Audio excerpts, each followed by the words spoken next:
How to prepare Aam ki Launji Rajasthani Recipe.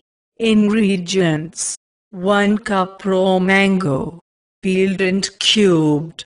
1/2 teaspoon fennel seeds, saunf.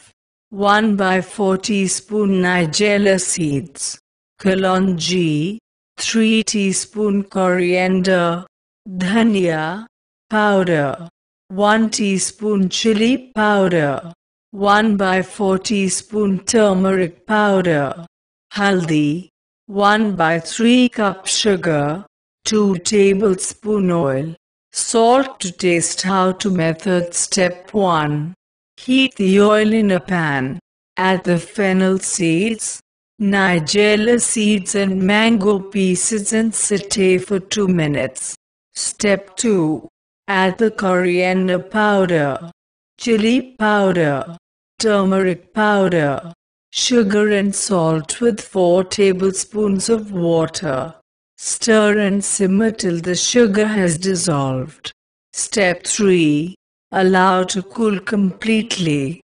Step 4. Store refrigerated for up to 4 days.